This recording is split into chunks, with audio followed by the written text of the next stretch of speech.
Hello everybody and welcome back to Rev Left Radio. On today's episode I have a great conversation for you.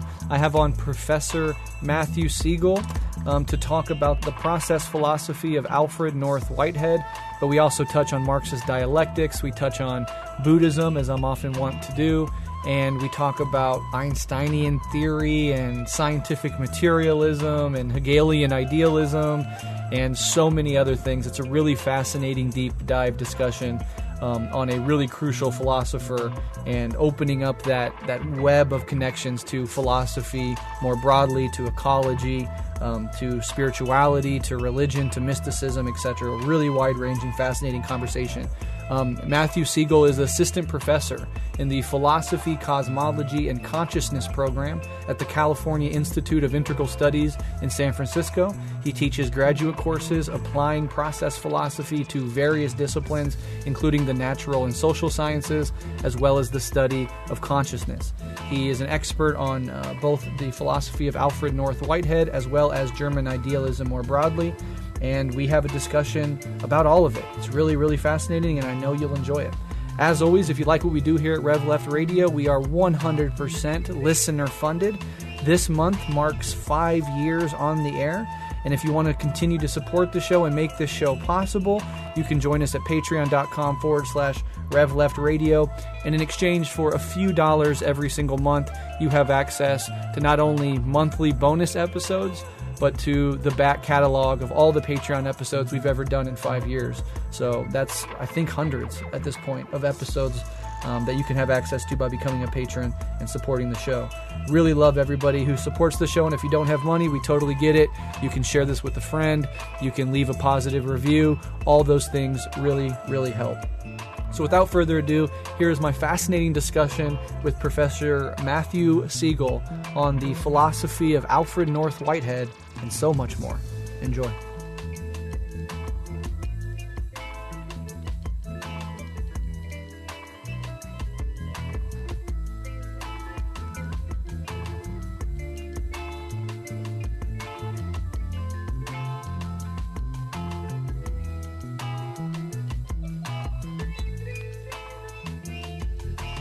Well, I'm Matt Segall. I am a process philosopher and professor of philosophy. I teach in a graduate program at the California Institute of Integral Studies in San Francisco. The program's called Philosophy, Cosmology, and Consciousness, and a lot of my courses focus on different applications of Alfred Whitehead's philosophy. I also teach courses on German idealism, consciousness studies, and a variety of other topics. I just taught a course on collapsology last semester, which is increasingly relevant. But I'm also always looking for applications of Whitehead's thought to politics and society and culture. So I'm really excited to be able to talk with you about that today, Breht. Wonderful. Yeah, this is going to be really fun. This is, I think, I went through undergraduate and then a year of graduate philosophy schooling before I dropped out. And never once, at least through my journey, did I even hear the name Whitehead. And of course, in analytic philosophy departments, sometimes it's really not about going over the history of major thinkers. But even when those history of philosophy classes, Whitehead was somebody that never really came up. So it was only after I left academia and was studying other thinkers that I came across Whitehead and realized that he has a really interesting naturalistic, science-based sort of metaphysics or philosophy that I found very unique and interesting, and it dovetails very nice with, we'll get into it later, but like Marxist dialectics or the Buddhist worldview, and many other things. We just did an episode with Bron Taylor on nature spirituality and the blossoming of these more nature-oriented ways of being and connecting, and having Whitehead's philosophical rigor applied to try to understand the natural world, I think is really interesting and pretty, and I think people will like it. So before we get into all that, though, let's just talk a little bit more about you. I know you said some of the stuff that you do in philosophy. You can elaborate if you'd like, but also kind of talk about how you came to be interested in Whitehead specifically through the course of your philosophical training. Yeah. Well, I think I knew from a relatively early age, maybe in midway through high school that I either wanted to be a teacher or a therapist, but in some way work in the domain of what I would call soul making. I think education is a process of forming souls, not just souls as opposed to bodies, but persons maybe is the better word for it. And therapy obviously is all about care of the soul, care of the person. But I ended up pursuing graduate work in philosophy and am now a professor. So I went with the teacher route. But I think philosophy taught well is a kind of therapy, not just for the individual, but for those maybe higher aspects of ourselves, transpersonal dimensions of who and what we are that aspires to be of service to the world, to society, to contribute to culture beyond just our own immediate sense of ego gratification and so on. But in terms of Whitehead, I read of him. Actually, I heard his name dropped first in some lectures by Terence McKenna, the sort of psychedelic philosopher who left this dimension in 2000, I believe he passed away. So if people aren't familiar, he was sort of Timothy Leary thought of McKenna as the real Tim Leary. He was very much an advocate for exploring one's consciousness with psychedelics and nature-based spirituality, and had a whole theory of time and evolution. And it's in this context that he drew on Whitehead's process philosophy and his really central concept of concrescence. And just hearing McKenna rap about the advance into novelty and creative advance that was central to Whitehead's philosophy really got my attention. But I didn't study him or read Whitehead directly until graduate school. I was warned against studying him alone without a learning community to sort of help guide me through the thicket of his written works. And I'm glad I waited. I studied him first with a professor named Eric Weiss, who died recently, and really passionate teacher and deep grasp of Whitehead's thoughts. So he was the one that kind of introduced me to that lineage. And that was about, 13, 14 years ago now. So I've been thinking with Whitehead for quite a while. Nice. Yeah, you mentioned a Terence McKenna. So were you at that time in the world of either psychedelics or spirituality or some mixture of both that pushed you in the direction of listening to McKenna lectures? Yes. Yeah. I think around 18, I caught wind of McKenna, read some of his books, and found his lectures online, and really steeped myself in his worldview before I ever had a chance to explore the psychedelic terrain myself. I think 19 was when I ate some mushrooms, and definitely had an impact on my outlook, my worldview, my philosophy. So absolutely. Yeah, I know. Speaking of Tim Leary, I've been a fan of Ram Dass in particular, and they had a very close relationship. And I think as Tim Leary was dying with cancer, there's this conversation people can find on YouTube where Ram Dass sits down with Tim Leary and kind of talk about their life together and stuff as Tim Leary is looking at his own imminent mortality, which I found pretty interesting. I actually, for a second, had Zach Leary, his son, willing to come on the show, but for various reasons, he didn't want to talk about his dad. Like, he was like, I have my own life. I kind of wanted to bring him on as like an expert on, or to talk about his dad's life and work, and he really wasn't feeling that, so it kind of fell through at the last minute. But an interesting figure for sure. And you also mentioned earlier that you got into German idealism. Before we move on, can you talk a little bit about how you got into that and what thinkers you particularly focus on in that tradition?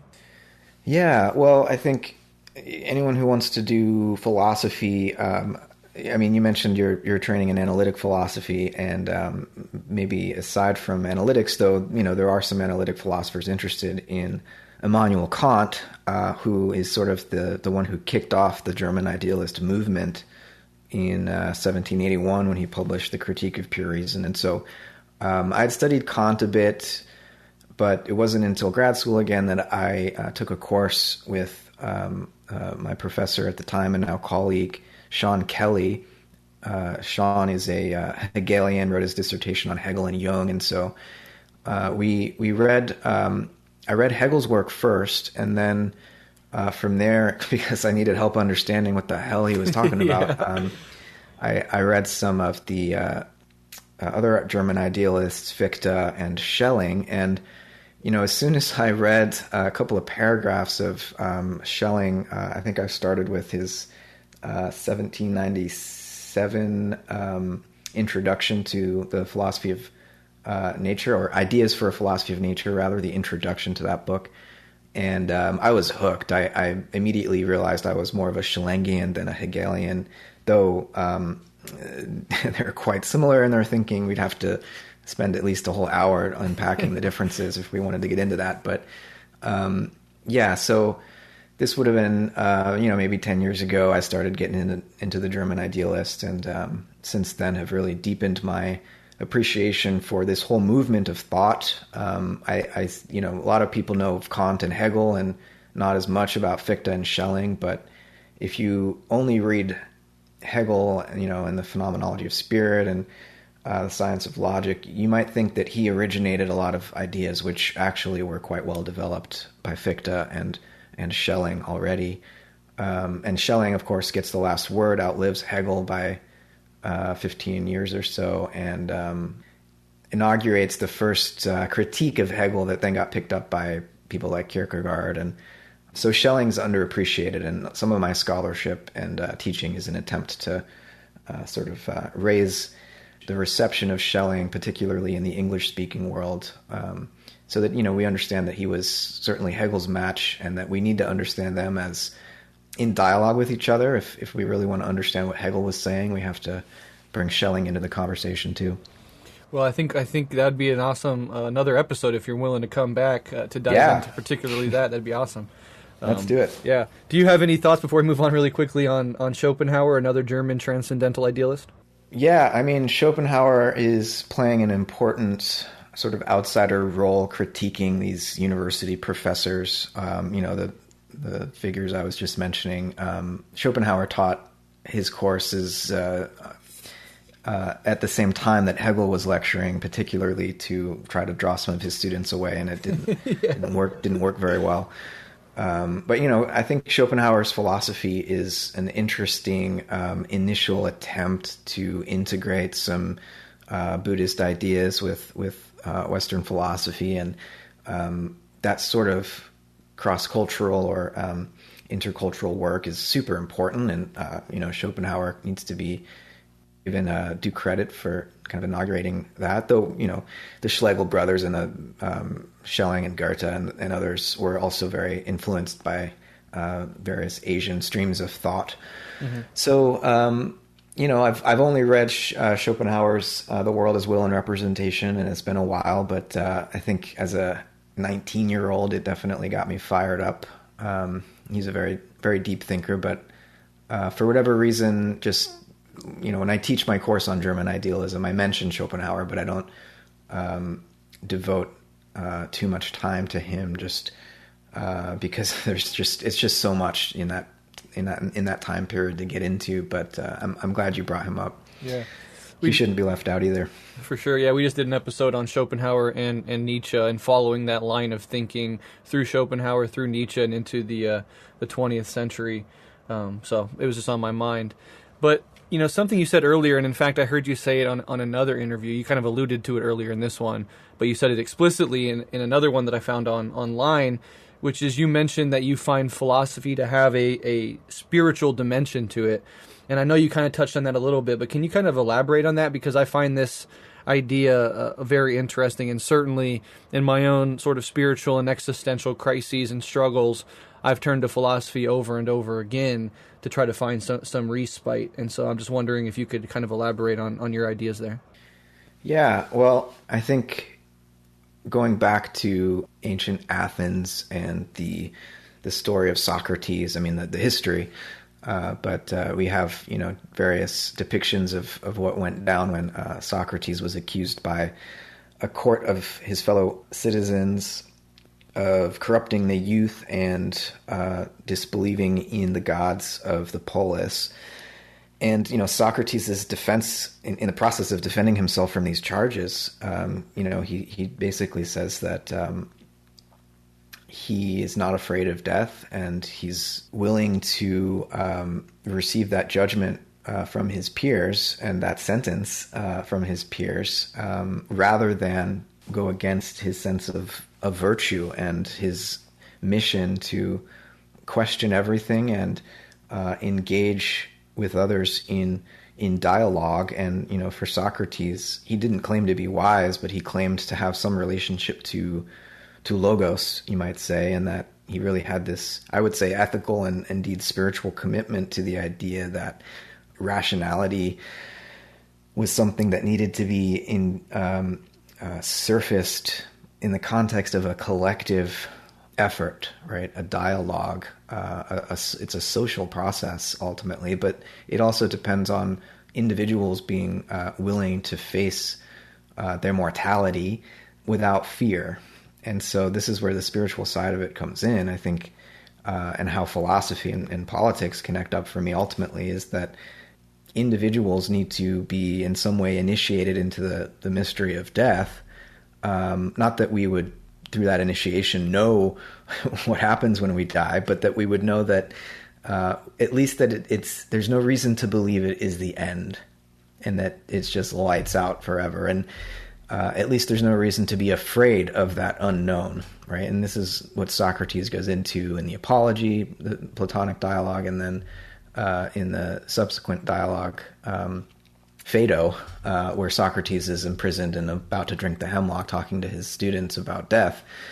There's no reason to fear that. And until we get over that fear, I think human beings become, in some ways, inhibited from engaging ethically in the practice of public discourse and collective rationality, right? We need to overcome the fear of death in order to engage with one another in projects that transcend us as individuals, right? Yeah.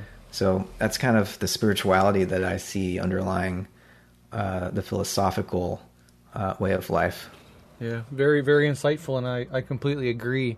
So much of our collective and individual neuroses and intensities and tragedies are really traced back to a lot of the pain and the fear that we have in our bodies that we repress and look away from. And the ultimate fear is the fear of the total annihilation at the time of death. Whether or not that's true, there's sort of a refusal to face it, particularly in a culture like ours, obsessed with productivity, tosses its non-productive elderly people into the fringes of, nursing homes or whatever, and really just wants to focus on the youth and exuberance and producing and making and profiting, etc.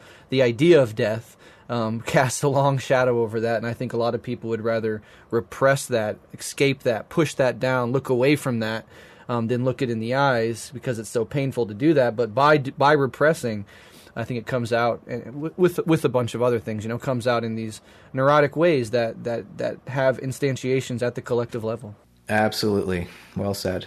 All right. Well, let's go ahead and get into the topic of this conversation, which is Alfred Whitehead. So maybe we can start with kind of a biographical sketch. It doesn't have to be super in-depth, but just sort of who he was as a person, and then maybe who were some of his major influences. And for those who've never heard of him, why is he an important figure in philosophy? Yeah, so Whitehead's born in 1861 and excels. Well, he's born to a lineage of Anglican schoolmasters. His father and his grandfather were headmasters at his school in southeast England, where he was born. And he's also a descendant from George Whitehead, who in the 17th century was a Quaker, part of the religious freedom movement in England at the time. And so, Whitehead has this religious lineage, and himself, was sort of born into an educational context wherein the Anglican Church, was pretty much shaping it.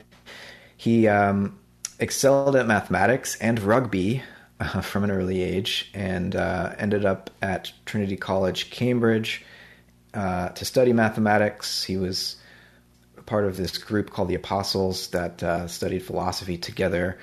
And he reports when he was at Cambridge as a student, reading Kant's Critique of Pure Reason over and over again to the point where he had memorized certain key passages by heart. And so even though he was studying mathematics, he was definitely abreast of this important transcendental revolution in philosophy with Kant. Not that he agreed with everything Kant had to say, but it was an important early influence on him. He eventually ends up teaching at Cambridge. He was there for about 25 years, and at that point they ask professors to retire. They don't want them staying longer than that. But in the midst of his time at Cambridge, one of his brighter students, Bertrand Russell, and Whitehead ended up collaborating on what was called the Principia Mathematica. It was four volumes were planned. They only published 3, and basically it was an attempt to provide the logical foundations of arithmetic. Volume 4 was supposed to be on geometry, but you could say they succeeded in the sense that the symbolic language that they developed in some ways inaugurates this new analytic method of philosophy. So even though analytic philosophers and philosophy generally is not that big on history, its own history is actually quite dependent on some of Whitehead's innovations in symbolic logic. But ultimately, this Principia project fails in the sense that, a couple decades later, Kurt Gödel would prove logically why it fails, that you cannot have his so-called incompleteness theorems, that basically you cannot have a complete formal system that doesn't produce statements which are contradictory within the terms of that system. And so the whole idea that you could ground mathematics in a complete formal logical system was shipwrecked by this. And Russell never fully wanted to accept that, and I think tried to develop various patches, whereas Whitehead was free to pursue a different kind of philosophy. And right at the same time, physics was undergoing some pretty important paradigmatic revolutions with Einstein's special and general theories of relativity. We're talking at the mid-19-teens here, right? Mm-hmm. Special theory comes out in 1905, and then in 1916, the general theory. And this was really shaking things up in fundamental physics. Whitehead had studied with one of the students of James Clerk Maxwell, who developed the electromagnetic theory and the mathematics for that. And so he was, one of the few mathematicians prepared to understand what Einstein was suggesting. And Whitehead was present in 1919 at the Royal Society in London when Eddington revealed the photographic plates from the eclipse experiments that, in a sense, proved Einstein's predictions in the general theory about how light would warp as it traveled around the sun. And so these changes in physics brought Whitehead into the philosophy of nature, because he realized that the old mechanistic understanding of nature no longer made any sense in light of these new discoveries, particularly in quantum theory. And so he starts developing a new philosophy of nature and philosophy of science, a new epistemology, you could say. And eventually, by the mid-1920s, he's doing full-blown metaphysical cosmology. He's invited to Harvard when he's 64, 65. This is in 1925. And begins teaching philosophy there for the first time. He had been a mathematics and astronomy and physics teacher before that. And this is when he writes his books like Science and the Modern World and Process and Reality, his magnum opus. And then in the early 30s, Adventures of Ideas, where most of his sort of philosophy of civilization and society is found. And then his final book in 1938, Modes of Thought. He actually retired from Harvard in 1937, and he dies a decade later in 1947. So that's kind of the high-level summary there. maybe I'll pause and see where we want to go next. Yeah, that's really interesting, and that the engagement with Einstein and general relativity and quantum mechanics is clearly going to go on and show up in his work as he's trying to integrate these new scientific revelations into his holistic, naturalistic metaphysics. But we will get to that. I guess we just to finish up this part. Who were some of his major intellectual influences? Yeah, well, I think Plato and Wordsworth are probably the two most important ones to mention. He thinks Plato's cosmological dialogue, the Timaeus, remains the most important and enduring cosmological statement available to Western philosophers. And indeed, Plato influenced many thinkers in the Near Eastern world, Arabic and Islamic philosophers as well as European philosophers. And then Wordsworth,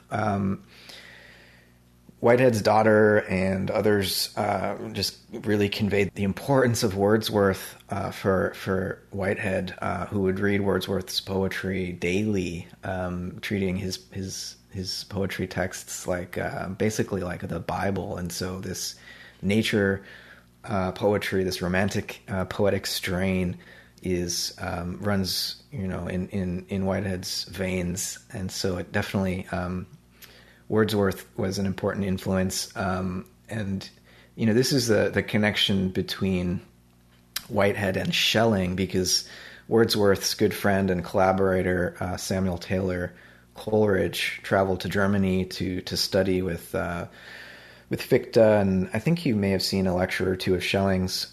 Certainly read Fichte and Schelling and Hegel, and even in the Bibliographia Literaria, one of Coleridge's books plagiarizes Schelling. I mean, he translates Schelling into English without attribution. Schelling was pretty forgiving of this because he was just glad to be understood so well.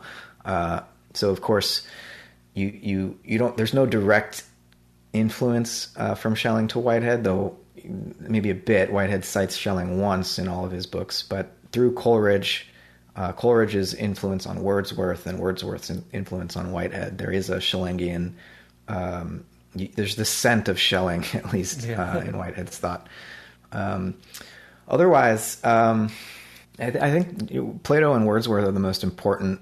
Maxwell as a scientific influence. In some ways, Whitehead's philosophy of organism, his process philosophy, is it's drawing out the metaphysical implications of the wave transmission theory of light and electromagnetism. And so I think Maxwell should be counted also as an important scientific influence. So yeah, I think that's probably the major ones. The major ones, yeah. Okay. Yeah, there's also, of course, as you mentioned, the two huge scientific revolutions of the time, which was Darwinian evolution and Einsteinian general relativity. So those are just like ubiquitous cultural forces that philosophers and intellectuals and thinkers are wrestling with as they're doing whatever field of study that they're doing. I mean, Darwin's Origins, I think, came out in 1859. That's 2 years before Whitehead was born.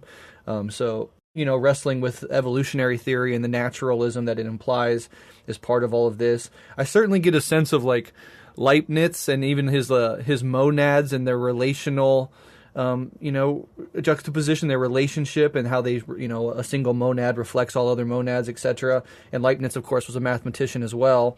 So I feel like that creeps in there.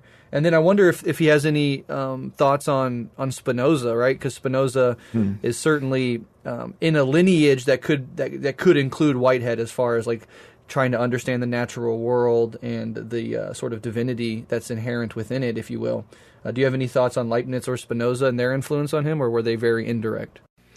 Well, Whitehead definitely read all of the modern philosophers, the empiricists and the rationalists. Spinoza and Leibniz are cited prominently in Whitehead's philosophical works. He's definitely inheriting a lot of their thinking, and I think he leans more in the direction of Leibniz's pluralism than Spinoza's monism. The idea that the divine is immanent in nature is something that Whitehead certainly insists upon, but unlike Spinoza, Whitehead doesn't simply identify God and nature. If Spinoza is a pantheist, Whitehead is often described as a pan-en-theist, which is just a little added twist that rather than saying the world and God are identical, the pan-entheist says that in two ways, in two senses, God is in the world and the world is in God, but there's something both about God that transcends the world and also something about the world that transcends God. And so panentheism is, sometimes it's called evolutionary panentheism, I think is Whitehead's innovation that in a way transcends and includes, or if you want, synthesizes Spinoza and Leibniz. Leibniz has a more pluralistic monadology, wherein for Whitehead, the pluralism comes in not so much in just the sense of many things in many things spatially arrayed, but rather for Whitehead it's about process. And even if the universe is whole, and even if in any given moment a process of unification collects the many into a novel one, as Whitehead describes it, each of these new unifications is in the fact that it is novel is adding to the universe. And so there's a sense of incompleteness in Whitehead's conception of nature. And a Spinozist might say, well, Spinoza was well aware that this nature or God is an infinite substance, and in that sense is never complete either. But Spinoza is a determinist, and so you could point to aspects of his philosophy that mitigate against the sense of a closed universe. But in some ways, Whitehead's critiques of Einstein's more or less unspoken metaphysics is similar to his critique of Spinoza. Einstein was a Spinozist. It's a critique of this notion of determinism, a block universe, right, where in some sense the future is already out there in a fourth spatial dimension. Nothing new is really happening. That's just a function. The idea that the future hasn't happened yet is just a function of our limited perception. This would be the Einsteinian or the Spinozist view, and Whitehead definitely wants to preserve the sense of an open future. So, yeah, definitely, in answer to your question, Spinoza and Leibniz are crucial for, if you haven't familiarized yourself with their approaches, it's going to be much more difficult to understand what Whitehead is trying to say. Yeah, totally. Really well said. Really fascinating distinctions to be made there. Specifically, the pantheism versus panentheism. We just talked about that distinction. For the first time that I've ever even heard that distinction was on that recent episode of Dark Green Religion with Bron Taylor. So the fact that it comes up again is really, really funny. Of course, in that context, it was also us discussing Spinoza. So nice. Very interesting. But let's go ahead and talk about the process philosophy in general, because certainly Whitehead is seen as sort of the leading figure of process philosophy, but a lot of philosophies could be described as a process philosophy. So I'm wondering if you could kind of talk about what exactly process philosophy is and what role Whitehead played in its development, or maybe what made Whitehead's process philosophy unique. Yeah, so I think there's an ancient pedigree for this approach. We could go all the way back to Heraclitus, the pre-Socratic ancient Greek philosopher who said everything flows, panta-rei. The idea is that, as Heraclitus put it, you can't step into the same river twice, not only because the river is constantly changing, but you are also constantly changing. And so rather than emphasizing static eternal being as the ultimate nature of reality, as, say, someone like Parmenides would, Heraclitus, or the process tradition in general, is going to say that no, change is ultimate. And Whitehead is a scientifically informed philosopher, as you've been saying. And so for him, the emphasis on process is not simply a sort of metaphysical a priori. It's not simply a derivation from our experience or some kind of phenomenology, but it is, more importantly, an interpretation of what science, physics, and biology have revealed to us about the nature of nature. Namely, at least on Whitehead's interpretation, quantum theory rules out the idea that nature could be fully present at an instant. In other words, the idea that a particle is sort of just an inert, geometrically extended lump of stuff that is there at any instant of time, and just sort of mutely persists through moments of time. Whitehead thinks that quantum theory makes that notion of a substantial particle just completely inadequate as a metaphysical explanation. Instead, nature comes in these discontinuous leaps. And so when you're talking about, say, a photon, it takes a certain duration for a complete photon, this quantum of energy, to manifest. If you don't allow for that duration to unfold, you don't have a photon, right? So no nature at an instant is, for Whitehead, one of the consequences of quantum physics that metaphysicians need to take on board. And so it's only one of the reasons, though, that he argues for a process ontology. He examines the history of philosophy going back to Aristotle and critiques the idea of substance and this whole ontology rooted in substance and attributes, right? The properties or qualities that inhere in substances, some of which would be essential, others would be inessential, and so on.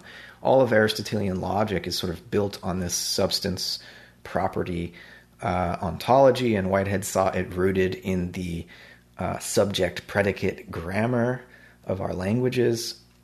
And he's trying to articulate an alternative process relational ontology that isn't rooted in this idea of independently existing, entirely isolated substances, where for Aristotle, as for Descartes, the definition of a substance is that which requires nothing but itself in order to exist. Whitehead is saying, again, in light of quantum physics, but also he thinks this is rooted in experience, there is no such thing as an isolated substance requiring nothing but itself in order to be itself or to exist. Everything exists in this relational nexus. It's not that individuals are simply reduced to their relations. There is this, in Whitehead's philosophy, a moment of private satisfaction, he would say, but that satisfaction of a private subject is always temporary. It perishes and then becomes something felt by the community of other subjects, right? So no subject is private permanently in Whitehead's scheme. Rather, we're in this nexus of relationships, and his philosophy is an attempt just to apply this idea of the ultimate nature of reality being processes in relationship. He applies that not only in physics and biology and the natural sciences generally, but to human psychology, sociology, and to the entire cosmos. So, yeah, that's kind of, again, the high-level summary of why his philosophy is called process. He's opposing it to the substance tradition, which has been really the dominant and orthodox tradition in much of Western philosophy. Yeah, incredibly interesting. I know that they're very different, but would Marx be considered a process philosopher in his own way? I think so. Mm-hmm. There's actually a dissertation, and later became a book, written by Anne Fairchild Pomeroy, called Marx and Whitehead, Process, Dialectics, and Critique of Capitalism, I think is the subtitle, where she makes this argument that, yeah, Marx needs to be understood as a process philosopher, and that his critique of capitalism as a mode of production only makes sense in the context of the sort of ontology that Whitehead was articulating. So interesting connections there for sure. Really interesting, yeah. And we will talk more about Marxist dialectics and how it is similar or maybe differs from Whitehead's process philosophy in particular, but I completely agree.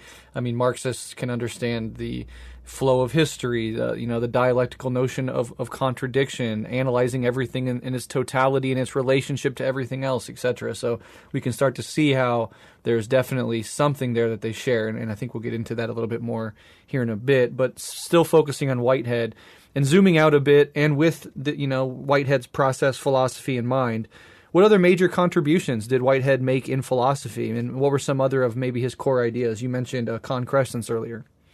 Yeah, well, I think concrescence, is this general process that Whitehead describes, whereby it's his account of this really miracle, whereby the past passes through the present into the future. It's an attempt to describe this concrete unfolding of temporality that is so fundamental to everything we are and everything we know and everything we want to do, that it's hard to describe it. It's hard to become conscious of something which is in a sense always already going on in the background of our consciousness as a condition for the possibility of even having a thought. And so concrescence is so core as an idea. It's the keystone of Whitehead's philosophy. It's rather difficult to define, though. I mean, it's his principle of novelty, right? It's this process whereby the many become one and are increased by one, as I hinted at earlier. And it's meant to apply both to things going on at the level of fundamental physics, as much as to human phenomenology, right? And the flow of our experience from moment to moment, the construction of an identity, a personality from moment to moment. So from physics to psychology, right? It is concrescence is what is going on. But concrescence is a description of individual moments, and Whitehead, obviously as a process philosopher, wants to understand how moments relate to one another in the course of the flow of time. And so he has this other concept of societies, or historical roots of these concrescent moments. What concresces are actual occasions of experience, right? And as these occasions of experience inherit from one another, they form historical roots of experience, or again, societies. And so Whitehead's taking a term from sociology used to talk about groups of human beings and generalizing it such that society becomes Whitehead's way of describing groups of anything, right? Groups of atoms, groups of stars, we call those galaxies, groups of cells that we call plants or animals. These are all societies of concressing occasions of experience in Whitehead's terms, right? And so he's not just a process thinker. I should also mention this concept of Pan-experientialism. This is a word that the Whiteheadian philosopher David Ray Griffin coins to describe Whitehead's philosophy. So Whitehead doesn't use panentheism or pan-experientialism to describe his thought. These are words that others have attributed to Whitehead. But pan-experientialism is the Whiteheadian form of what's more often called panpsychism. It's this idea that physical organization at whatever scale is already informed by aims or purposes, you could say. There's a kind of striving or desire at play, even in the simplest physical systems. And there is a form of feeling. There's something it is like to be even a photon. There's something it is like to be a star. Just as there's something it's like to be a single bacterium or a plant.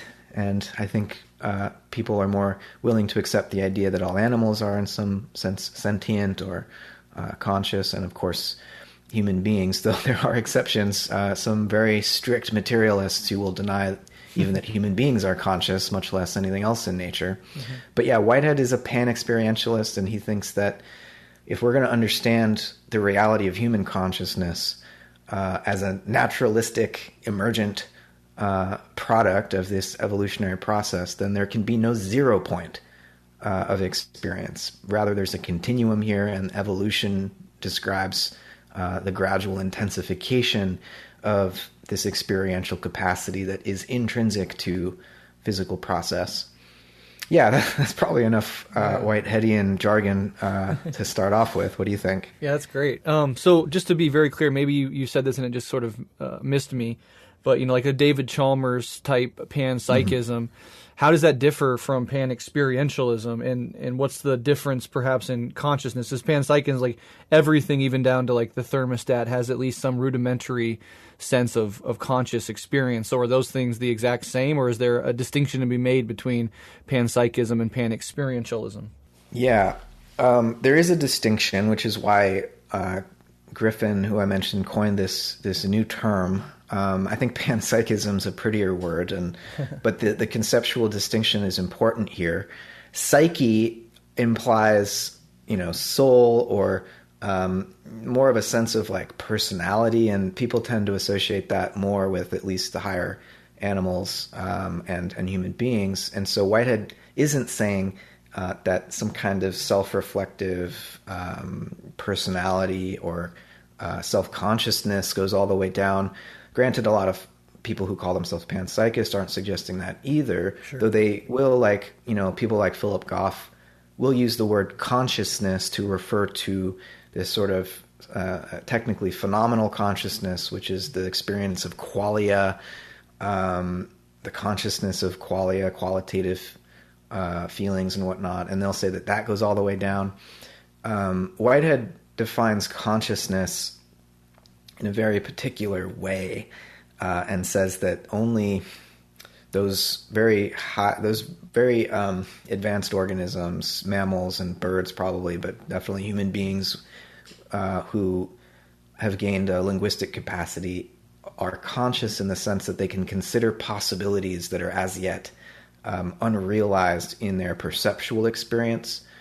And so consciousness is pretty rare in nature, but there's this non-conscious form of experience or feeling, or to introduce another Whiteheadian word, prehension, that goes all the way down. And I think the real difference between the panpsychisms that are discussed more and more now among philosophers of mind and Whitehead's pan-experientialism, again, has to do with the difference between a process and a substance-based ontology.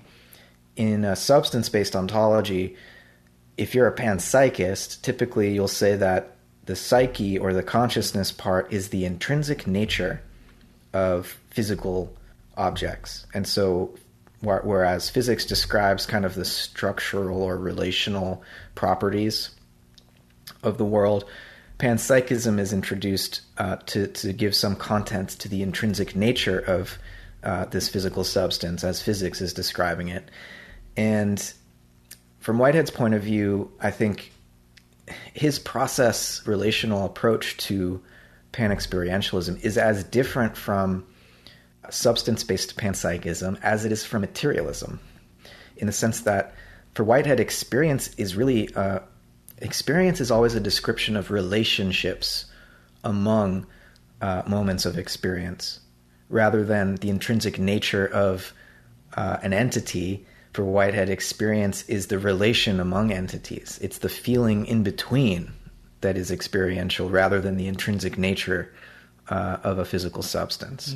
So hopefully this distinction comes across in a clear enough way. But if we were to think about it in human terms, rather than looking in the brain for some sort of chemical creatio ex nihilo of consciousness, Whitehead would say that experience is in our collective engagements with one another. It's in the interpersonal, it's in the intersubjective, it's in the process of communication rather than simply located inside of one person's skull, right?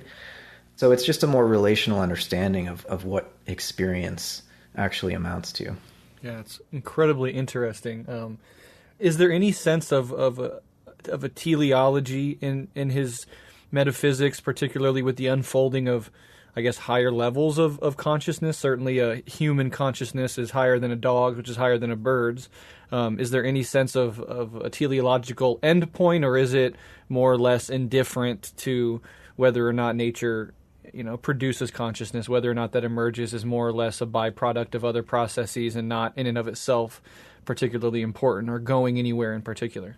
There's definitely aim or purpose or telos in nature, in Whitehead's view. It's not a sort of extrinsically or externally imposed teleology, like some kind of design, but rather a form of purpose that arises within each of the multitude of creatures that composes the world. And so really, rather than one overarching teleology, there are many, many teloi or purposes or aims that are engaged in this interplay with one another. Though if there were a cosmic aim, an overarching telos in Whitehead's cosmology, it would be the production of beauty, right? And for Whitehead, beauty has to do with the harmonization of ever-increasing diversities. And so the more diversity that you can bring into unity, the more beautiful that particular phenomenon is going to be in Whitehead's view.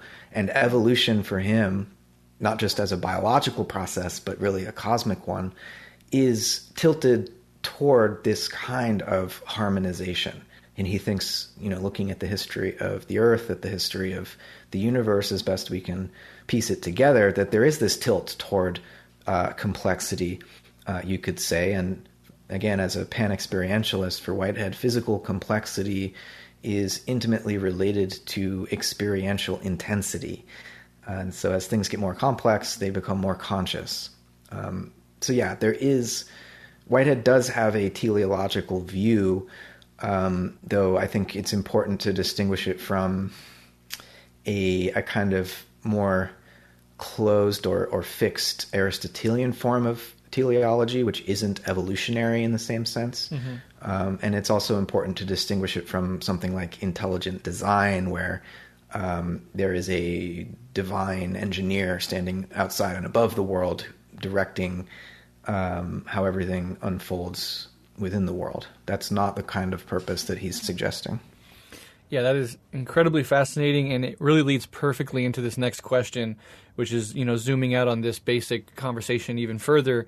And one of Whitehead's lasting legacies is in the realm of of process philosophy, but also of process theology. So can you, we're just kind of talking about the role that a God might play. And in this process philosophy, it seems that insofar as any conception of God exists, that God itself would be subject to processes of change, which is very interesting. So can you kind of talk about what process theology is, although if you know what process philosophy is, you probably have an idea, and then kind of talk about Whitehead's views on God and religion, and perhaps even mysticism, because I've heard some people call him a mystic of a sort. So that's a big question. You can take it wherever you want. Yeah, well, if it weren't for the American process theologians, beginning with like Charles Hartshorne and David Ray Griffin, who I've mentioned, and John Cobb Jr. And others, Whitehead's works might not be in print. And so for the second half of the 20th century, it was really the theologians, typically liberal, progressive theologians, who kept Whitehead alive. And thankfully, more recently, many other scholars from outside of religious studies and theology are storming the museum, as it were, to apply Whitehead's thought to various disciplines in the sciences and the humanities. But process theology is a really unorthodox approach to really the biblical traditions, but as you mentioned earlier, there are Whitehead himself says that his philosophy in certain key respects bears more resemblance to Vedic and Buddhist traditions than to the biblical traditions. But there's room for everyone in Whitehead's philosophy of religion, and that was his intent, at least. The theistic and the non-theistic traditions he hoped would find some resonance with his final interpretation, which is what part 5 of Process and Reality on God is titled. But Whitehead's God is not the creator God of the normal interpretation of Genesis.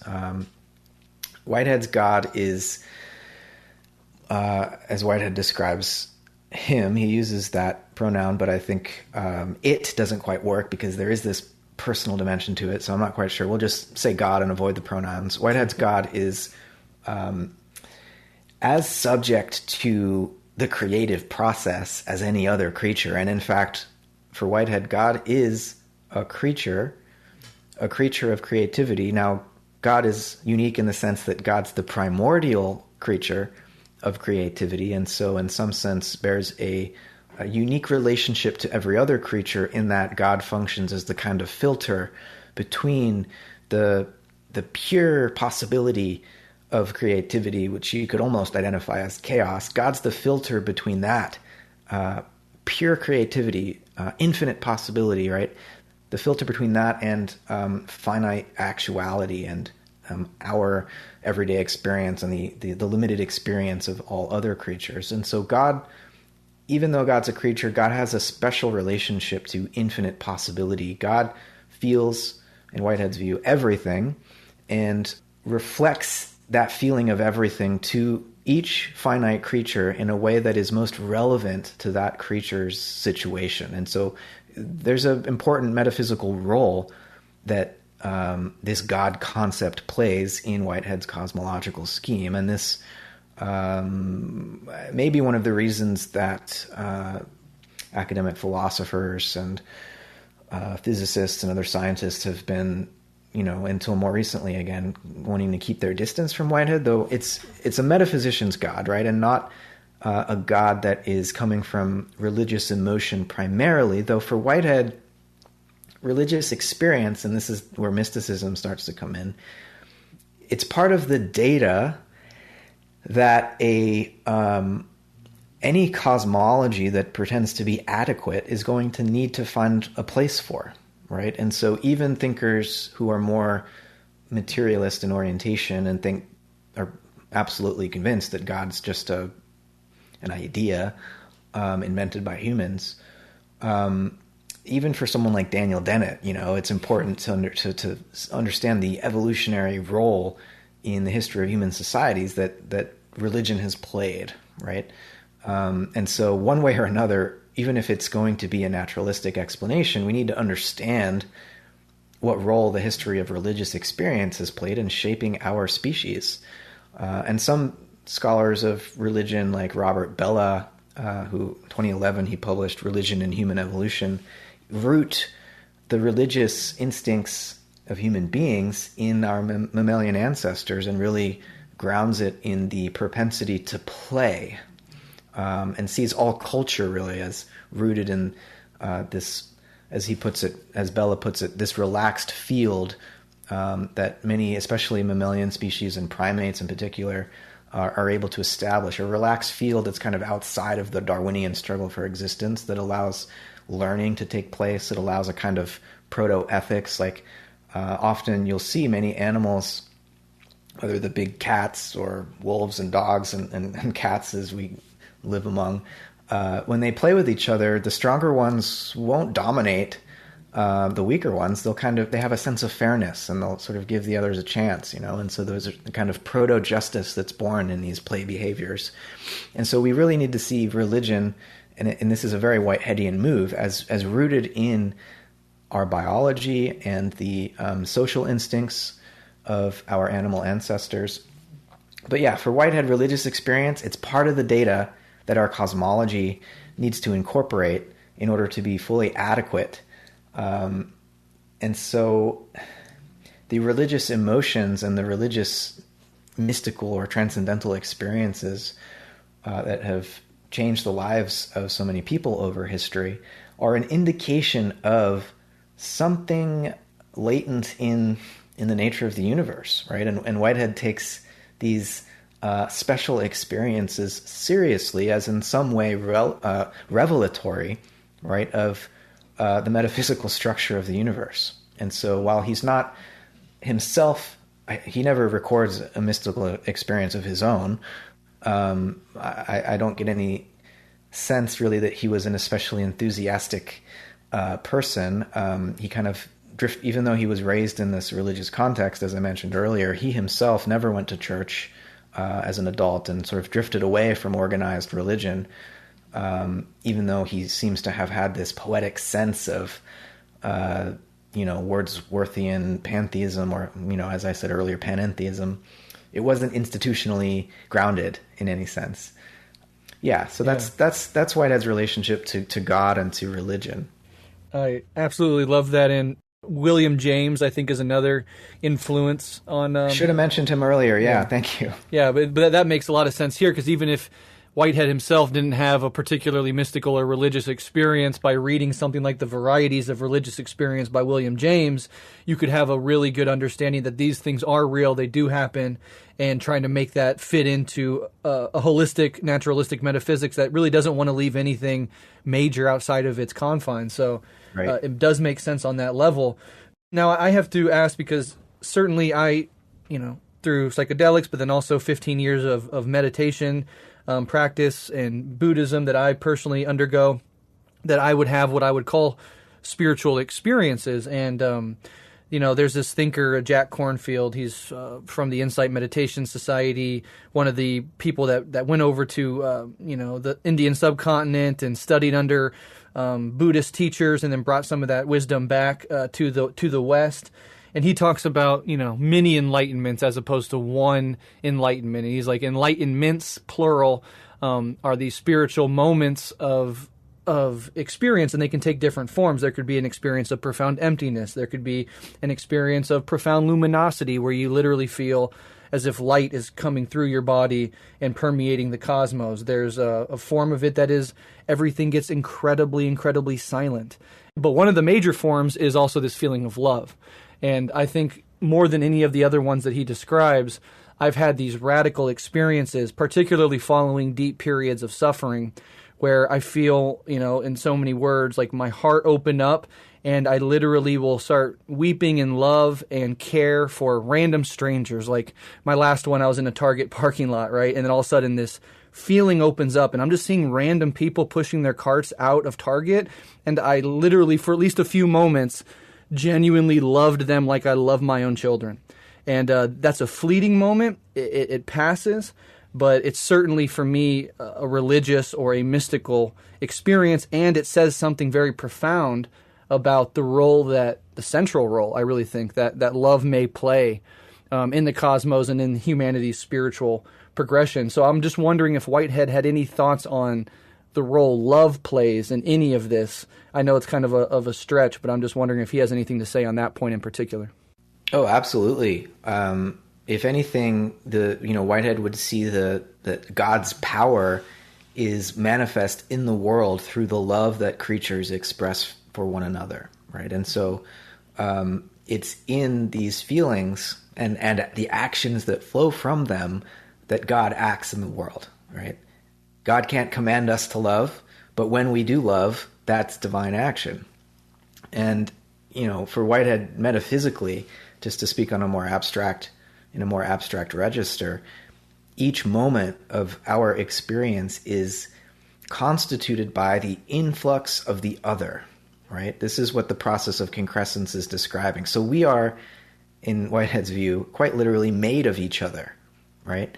My experience is the growing together of the perished experience of all the beings in my environment, right, from moment to moment. And so without others, I am nothing, right? And so there's this profound relationality that is just a function of the nature of reality in Whitehead's view. And when we come to love one another, we're just waking up to the way things are. We're not adding something new to reality that didn't exist already. We're waking up to the way things always already are. And so I think there's a metaphysical basis for these feelings of love in Whitehead's thought. Yeah, that's profound. I really did not know that was an aspect of his work, and I was sort of swinging for the fences with that one. But the fact that he thought about that and took that into consideration is fascinating. Let's shift from God and religion towards scientific materialism. As you say, there's criticisms that Whitehead has of, these reductive approaches that are still very popular in our culture today. Scientific materialism has certainly had its heyday and is, I think, a big cultural influence on the way people think about the natural world, even if they have ostensibly religious commitments, I think. So what was Whitehead's criticism of scientific materialism, and how does his organic realism differ from both that and traditional forms of idealism? Yeah, important question, because 100 years later, after Whitehead's critique of scientific materialism, which begins in his book Science and the Modern World, we're still I think, culturally fixated, or a large portion of the culture is fixated on this materialistic conception of reality, even though physics has moved on. Among scientists, the physicists are I've found the least likely to put much credence in a materialist ontology. It's usually the biologists or the psychologists who are assuming there's still this mechanistic ground floor down there. The neuroscientists. The neuroscientists, yeah. But, the physicists are like, no, there's nothing like that down here. Sorry. But Whitehead's critique is rooted in what he thinks is the enfeeblement of thought, because of the inconsistencies that crop up when one tries to affirm materialism. And what is materialism for Whitehead? Well, it's the view that nature ultimately is composed of inert particles, or if you want, inert fields that don't sound. They have no sound. They have no scent or smell. They're totally devoid of anything qualitative, right? And this goes back to Galileo's bifurcation of nature into primary characteristics, everything that can be measured and quantified and then calculated mathematically, right?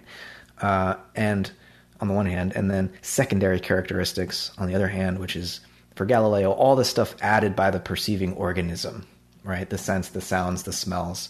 And so Whitehead, has these beautiful sarcastic comments in Science in the Modern World, in his earlier book, The Concept of Nature, where he's critiquing this bifurcation. He says, really, the nature poets, when they're composing this poetry about the beautiful redness of the rose or the hues of a sunset, they should be congratulating themselves, because all that is conjured in their imagination. It's not part of nature at all.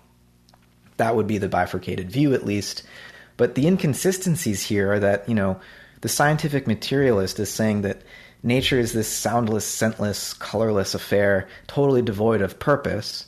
And yet they, as scientists, motivated by the purposes of scientific inquiry, they want to understand, they have a desire to know, they're concocting all of these instruments and experiments, to uncover the secrets of nature.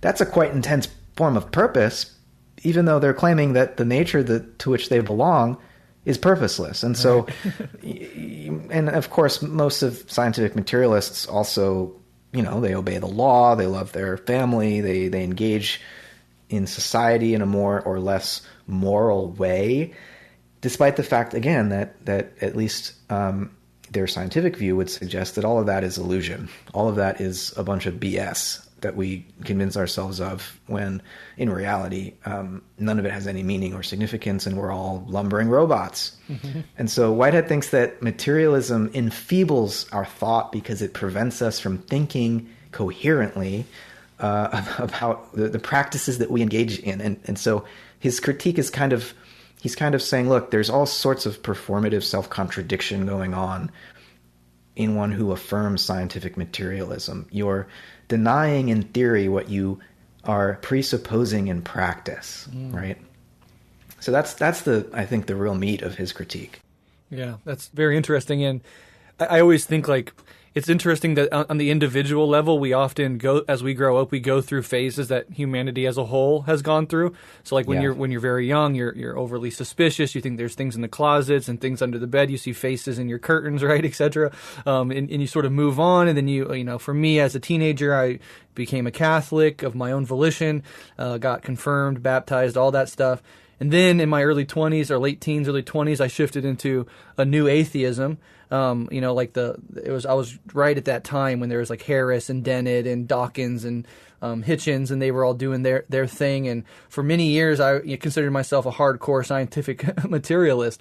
But it was actually through practices like my meditation practice and other investigations that I've sort of myself outgrown that view. And I'm wondering if that resonates with you, that structure of individuals sort of reflecting a collective development, and if you yourself went through a scientific materialist period.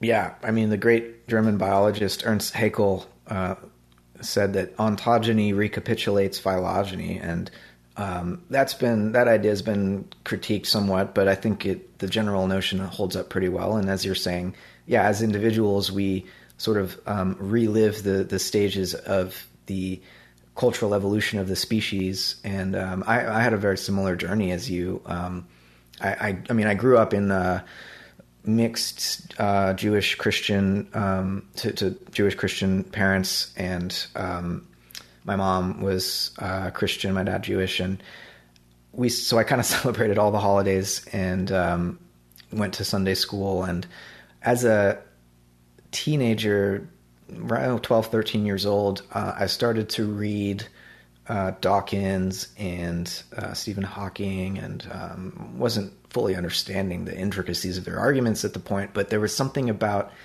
the critique of the stupider, more bigoted dogmas of some of the major institutionalized religions that I appreciated. And so, yeah, in my early teens, I became a pretty strident, overconfident atheist.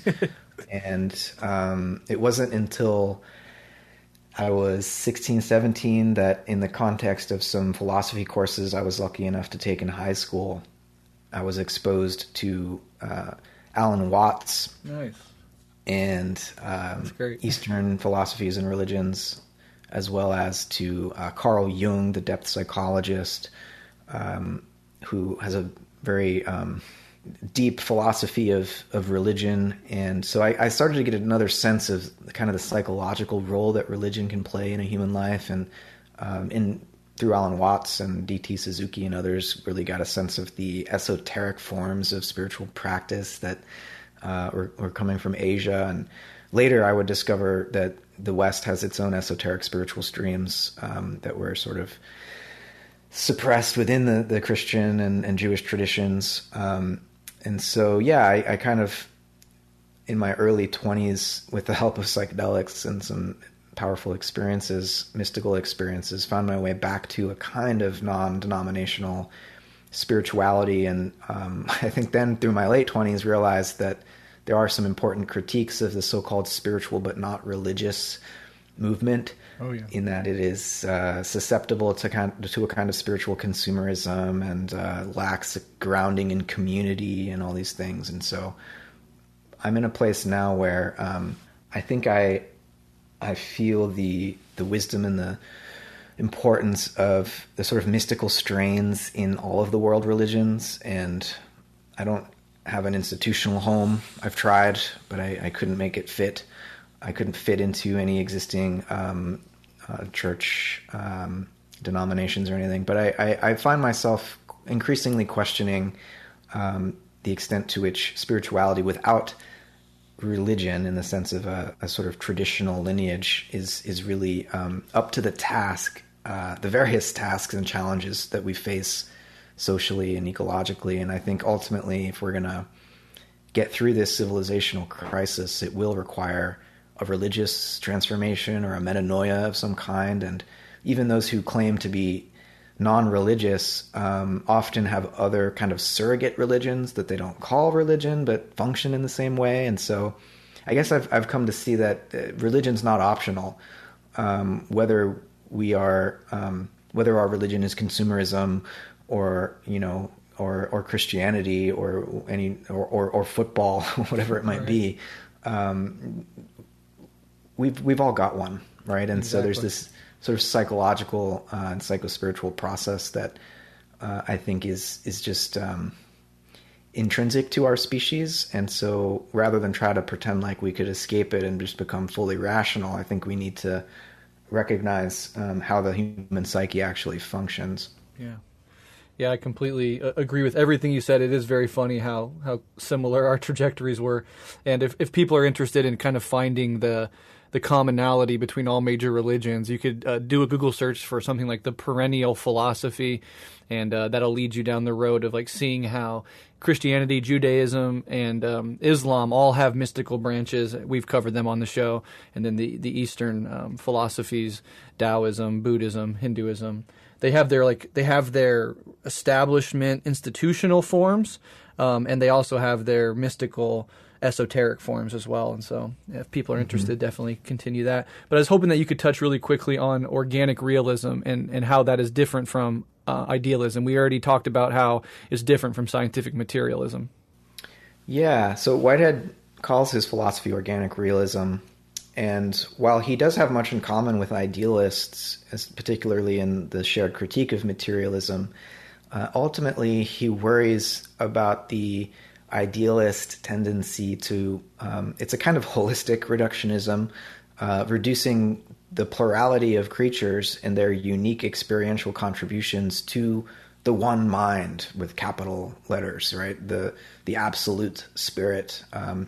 Whitehead's not denying the unity of things, but he, I think, is wanting to emphasize the importance of individual achievement at the level of these actual occasions of experience that form the sort of key ingredients to be analyzed in his philosophy. And so his organic realism is saying that reality is ultimately a co-evolving ecosystem of organisms, and each organism brings forth its own unique perspective, and there is no final, at least no complete one mind, no finished eternal perspective which would forever include all of the organic feelings and the organismic perspectives that are continually being brought forth in the course of cosmic evolution. And so he's a very evolutionary thinker, and he, organism for Whitehead, I should clarify, is meant to, he generalizes this concept, just like he generalizes society, such that it applies beyond just the biological realm, right? He describes atoms as organisms in the sense of being self-organizing systems, right? So an atom, say a helium atom, is composed of 2 protons and 2 electrons and 2 neutrons, right? And they, for Whitehead, are forming a symbiotic relationship that is analogous to the symbiotic relationship among the organelles forming a cell at the biological level.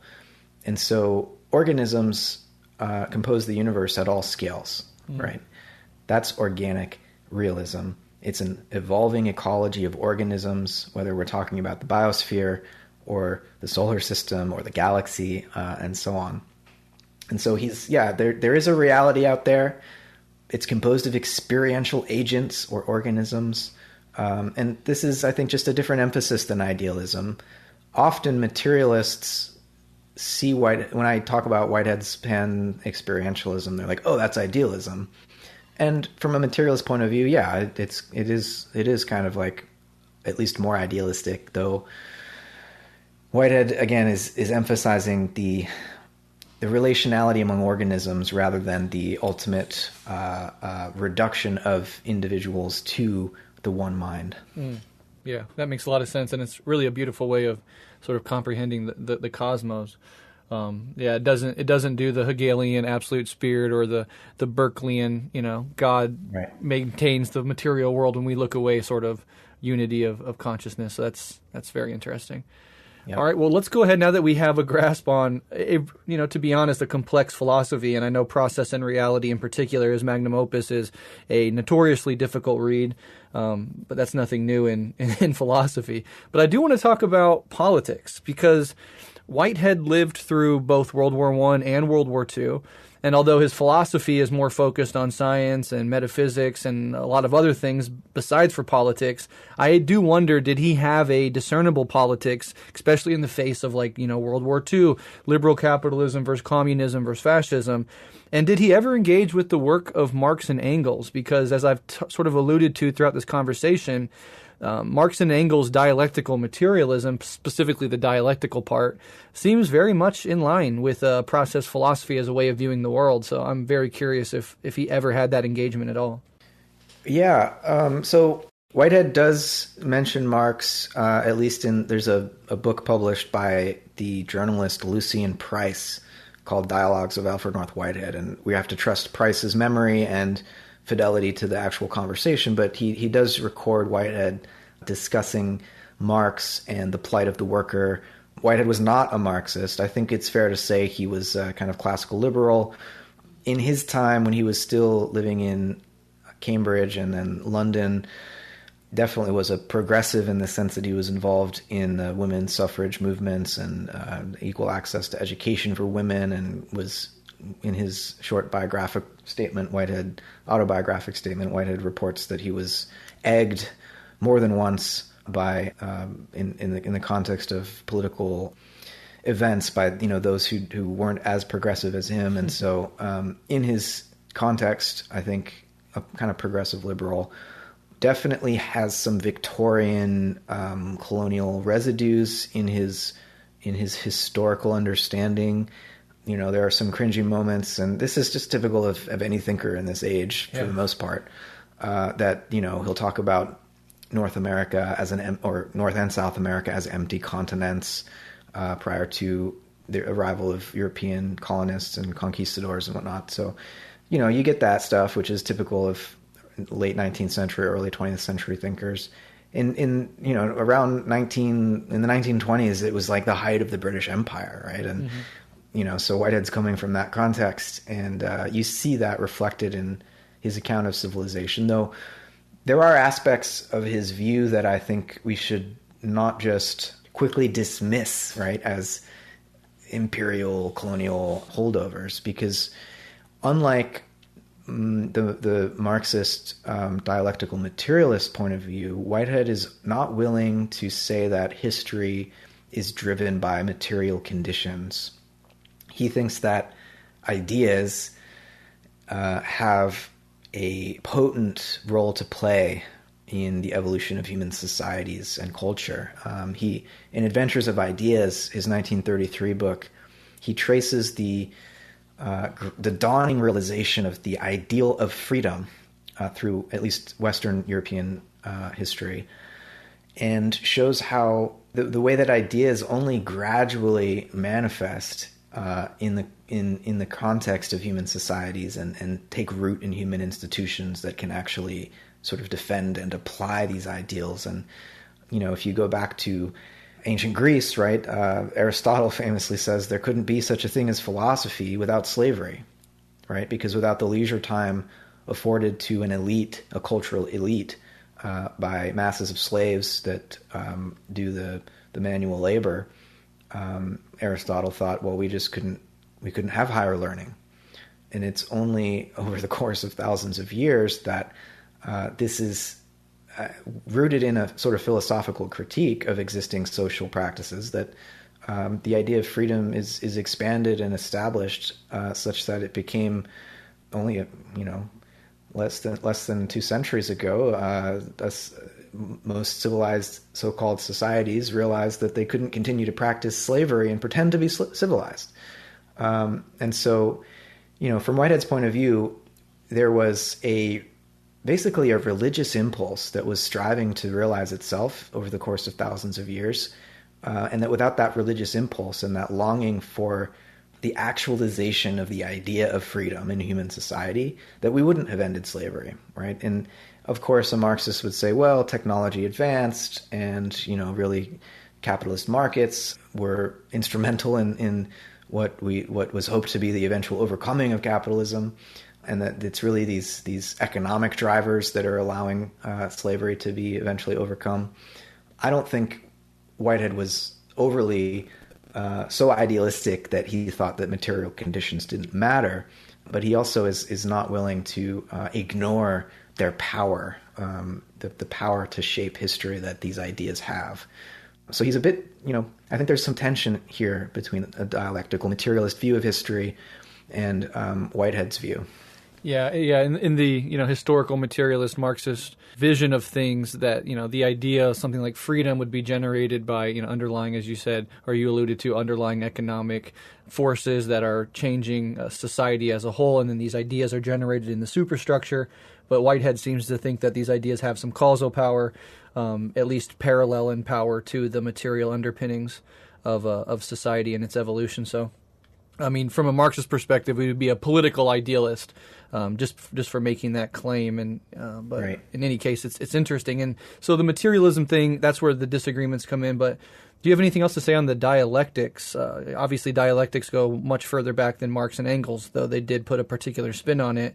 And just like how dialectics in general might dovetail or diverge from Whitehead's process philosophy.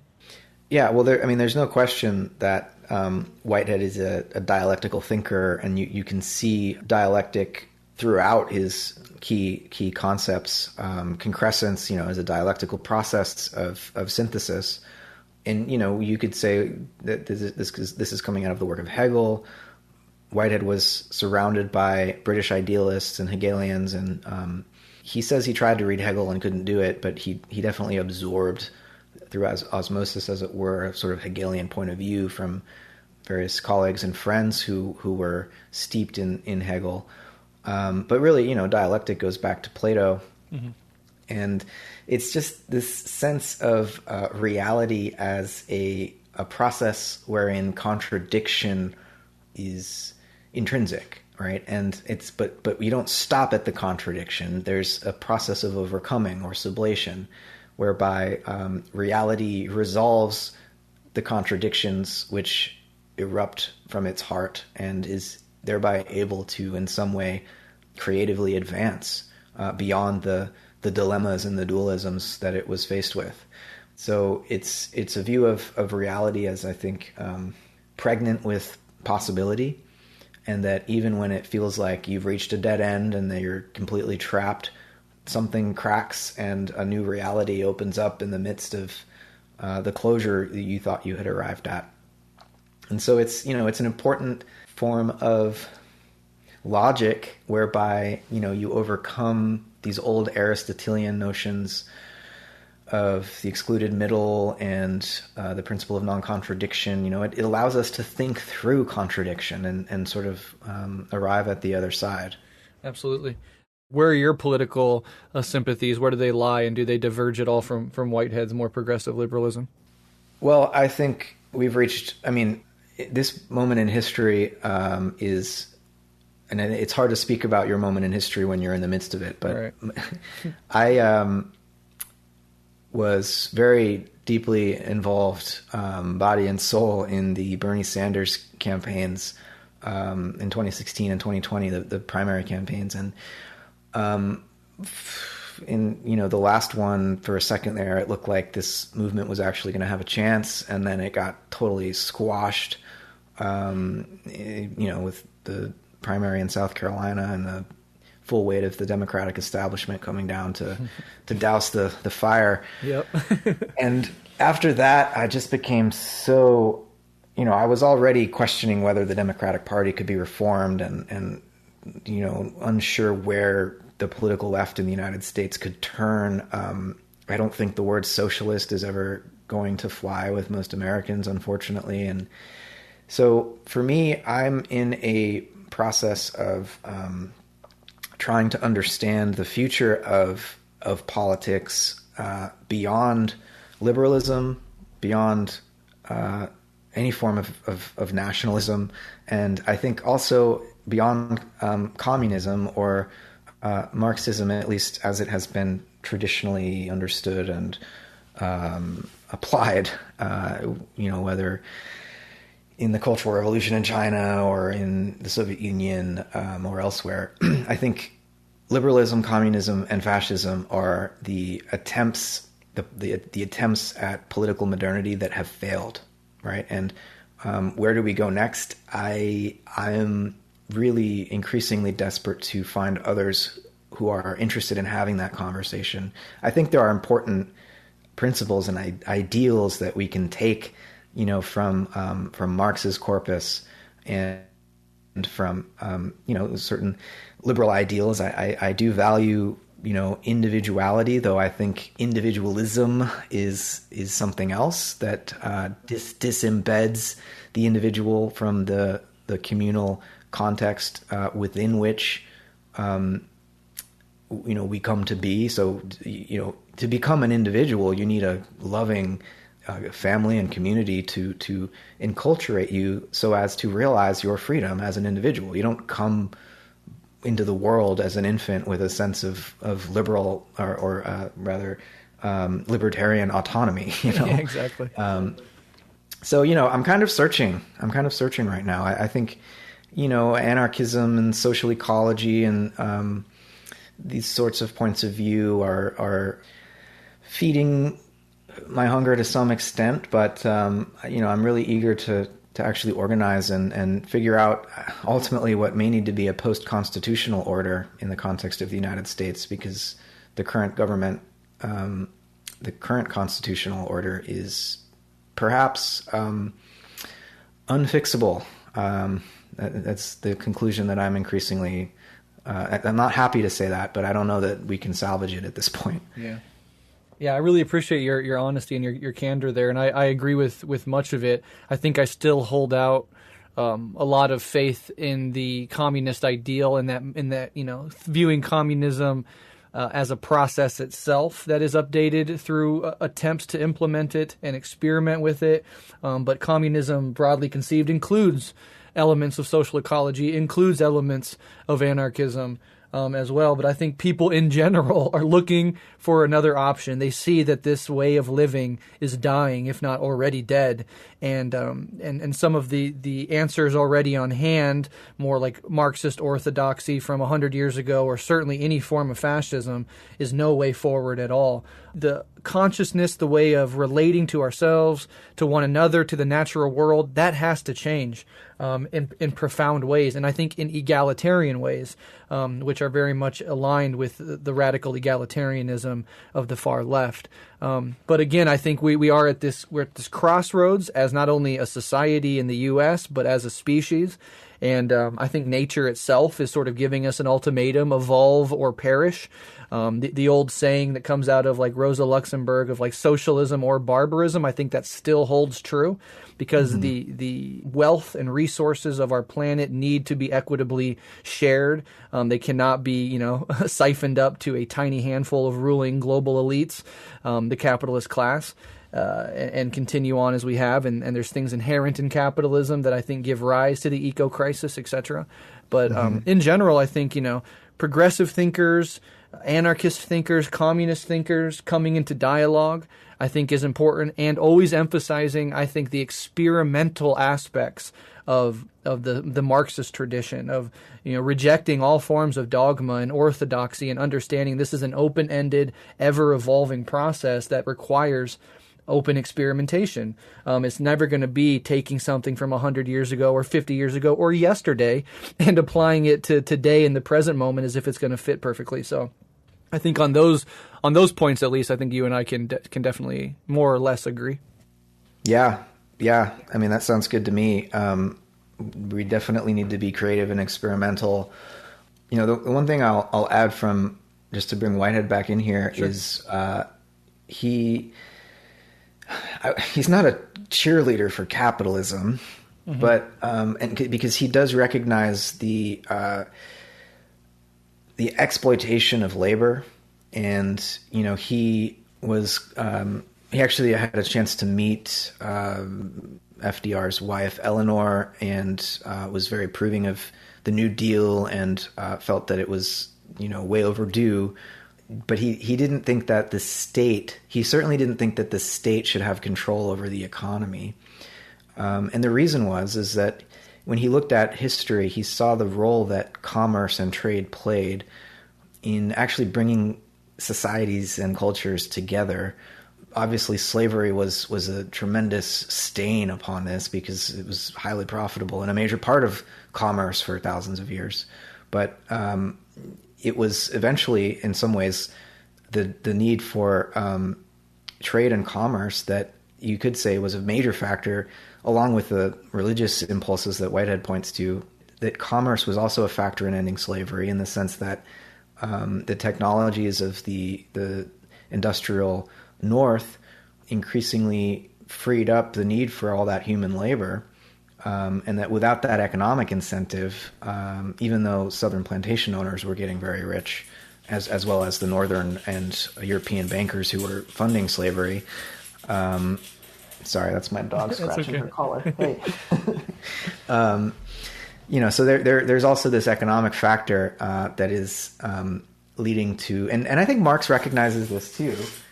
The way that capitalism did, in some ways, get us out of abject chattel slavery towards wage slavery. So it's a slightly less exploitative, maybe extremely less exploitative form of slavery, but nonetheless, wage slavery is still exploitative.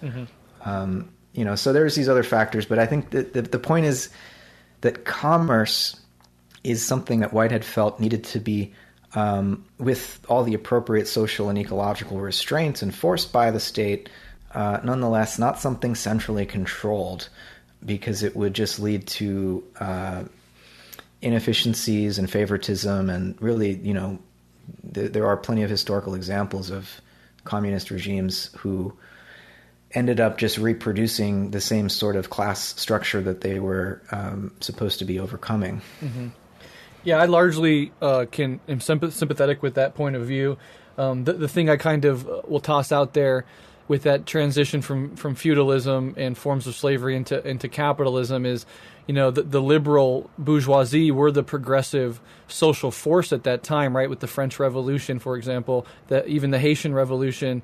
But these things were fits and starts. Like the transition from feudalism to capitalism took lots of protests, lots of development of ideas, lots of development of the material basis of society, lots of struggle.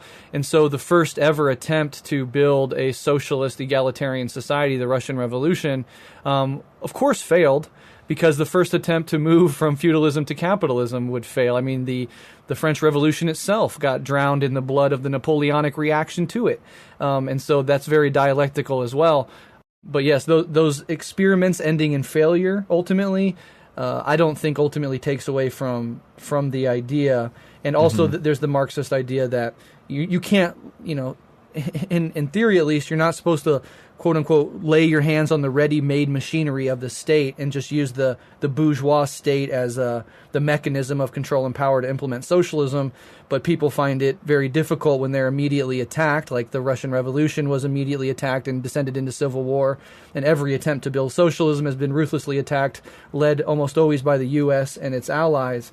Yeah. In the face of that onslaught, that inevitable onslaught, the state at least offers the ability to defend oneself, and the centralization into the hands of the state almost comes as in part a reaction to the onslaught that these birthing, baby socialist experiments are inevitably have to face by the forces of capital and reaction. But yeah, totally fair addition to my comments. Yeah, cool.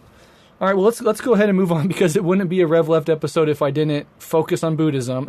And I love doing this. I love mixing these ideas together and seeing what comes out, because as with Marxist dialectics, Buddhism dovetails very interestingly with Whitehead's process philosophy, and Buddhism itself can be seen as a process philosophy. In fact, meditation in part is for you to, turn your attention inward to see that moment by moment, even the sensations in your body, the thoughts you have, your emotions are in a constant state of radical cascading change. And there's actually no abiding substance or self in the midst of that cascading change that you could point to and say, this is the enduring me that sits behind change and watches it all go, but I'm still here, right?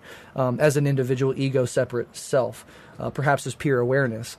That can happen. But so with all of that in mind, did Whitehead ever engage with any Eastern philosophies? And what's your opinion on the similarities and differences between Whitehead's process philosophy and Buddhism broadly conceived?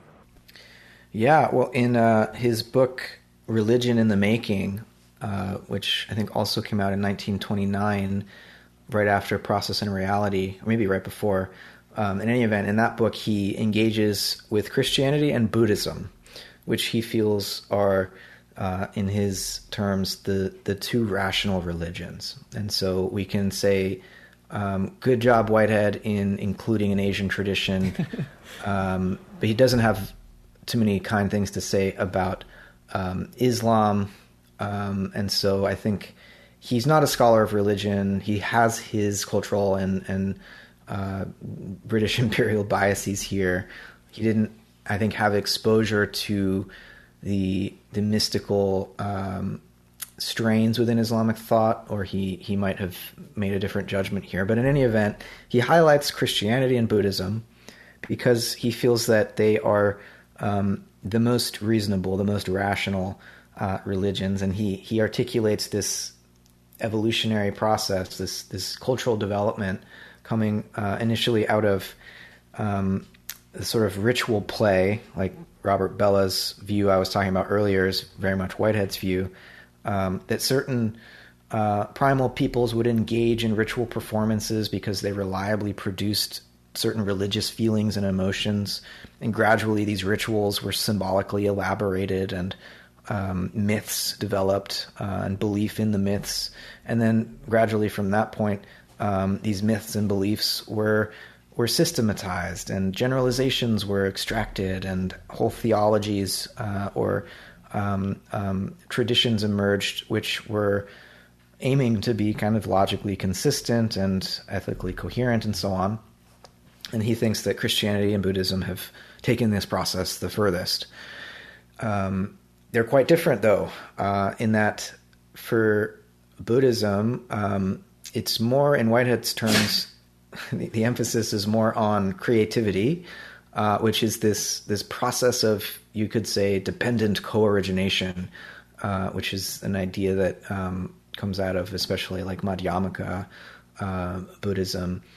Whereas for Christianity, it's the divine person that's most important, and this is more where Whitehead, the theistic element of Whitehead's thought, comes from. Though Whitehead's God, again, is a creature of creativity, and so creativity is Whitehead's ultimate, which is why Whitehead himself says that really his system, his cosmological scheme, bears more resemblance to the Buddhist approach than to your typical biblical understanding. But other Buddhist elements in Whitehead's thinking include his conception of the self, as you were describing.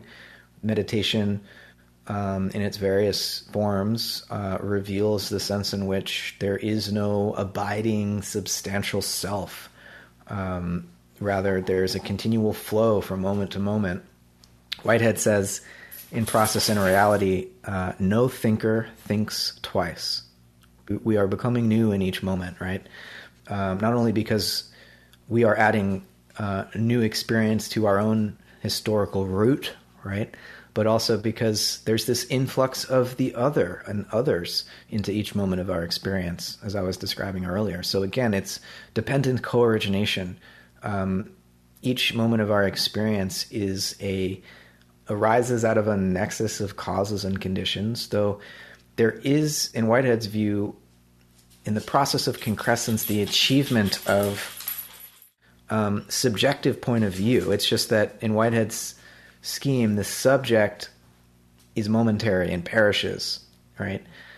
And so you don't have an abiding self in Whitehead's psychology, and so it's quite similar to Buddhism. But you would still have a moment by maybe a temporary self that rises and is sort of dissolved away. Yeah, well, Whitehead wants to retain a sense of individual agency, and so for him, in each moment of concrescence, in the very, he says, high-grade, complex experience of a self-conscious human being, in each moment, we are aiming at and attempting to decide upon a way of interpreting our experience and an aim for the next moment of experience. It's just that in order to affect the next moment, we as the subject of this moment need to perish. And in perishing, Whitehead coins this term superject. In the subject achieves its unique point of view and perishes and becomes a superject, and that superject then affects and is inherited by the next moment of experience, but not as a subject. The subject has died. A new subject is born that sort of feeds on the aim realized by the prior subject, right? So, in some sense, you could say there's not one substantial abiding self in Whitehead. There is sort of proliferation of selves that are constantly arising and perishing into one another. Yeah, and that does get pretty damn close to some Buddhist insights, even the idea of a plurality of constantly dissolving selves, because when you really pay attention to, let's say your thoughts for long periods of time, you sort of start to see that it's actually not one singular unified self, but it's a bunch of little selves, talking to yourself in your head from different directions with different motivations and incentives. So that the idea of a plurality of selves instead of a single abiding self is getting a long way towards the Buddhist elimination of the, false sense of self, as it were. There's also the determinism, right, within Buddhism, I think, and I've talked to a few people on the show, and I've read many more that are credibly enlightened in the Buddhist sense of the term, and almost all of them say that once the sense of a separate self, the illusion is seen through, and you see that you are nothing but a part of this broader web of constant change, that free will itself drops away viscerally. That you just know, like you feel the sun on your skin, the reality of no free will. And of course, I think there's contentions within Buddhism and the long traditions of philosophical arguments that would go along with it. But I do come back to that point a lot, and that's another reason you said that Whitehead ultimately diverged from Spinoza, was the determinism and the attempt on Whitehead's part to salvage a sort of agency in whatever way that he could, which is interesting. And the last thing I wanted to say is the thinker of your thoughts idea, because this is huge in Buddhism. When we have thoughts, we have inner dialogue, we feel as if there is a subject that is the thinker of the thought. We're the author of the thought. And when you really start to analyze it through systematic meditation, you find that the sense that you are a self, the sense that you're the thinker of the thoughts, is itself a product of a constellation of thoughts. And if when your mind can quiet down to a sufficient degree, stop chattering away to itself, you can see, at least in brief fleeting moments, the complete absence of a thinker to the thoughts. It's just the brain creating thoughts, and they come and they go in this rapid cascade of ceaseless change. So just interesting that there's at least an attempt on Whitehead to grapple with some of this stuff. Yeah, definitely. And I think the Buddhist metaphysics are fascinating. There's lots of disagreement, but I think the Buddha's original sort of statement on this question, on metaphysical questions, was, is this helping you relinquish suffering or not? And right. So I think ultimately that Buddhism is so much more focused on what we call soteriology, or in the Christian sense salvation, or maybe a more Buddhist sense just awakening. That the question of what is the arrow that was just shot into your chest made of, and right. What was it determined, and did it always need to happen that you would be shot with this arrow? It's kind of incidental to the question of how to heal from the wound. Absolutely. So I think I don't think that determinism is.